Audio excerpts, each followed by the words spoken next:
కొత్త యుగానికి torch bearer doctor బుద్రి తాతి, Padmashri 2026.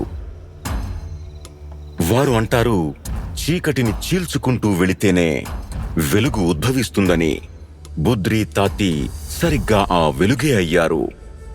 కేవలం 15 ఏళ్ల వయసులోనే ఆమె ఒక కఠోర నిజాన్ని చూసింది. బడికి వెళ్లిన పిల్లలు వారి భవిష్యత్తు చీకటి పాలయ్యింది. ఆమె సమాజంలో స్త్రీలకు గౌరవం లేదు, వారు మాట్లాడకూడదు. మనం ఈ మహిళల కోసం కృషి చేయకపోతే ఇంకెవరు చేస్తారు? వారిని సమర్థులుగా, సమృద్ధిగా చేయాలంటే విద్య అవసరం. కఠినమైన దారి, నక్సల్ ప్రభావిత ప్రాంతం, ప్రజలు పారిపోతున్న ప్రదేశం, లెక్కలేనన్ని సవాళ్లు.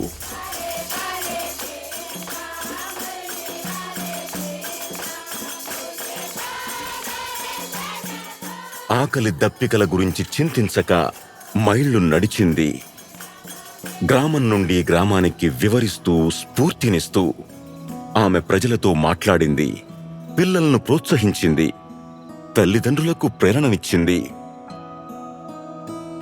కొన్నిసార్లు ప్రజలు మా ముఖం మీదే తలుపులు మూసేసేవారు. అది మాకు తీవ్రంగా బాధ కలిగించేది.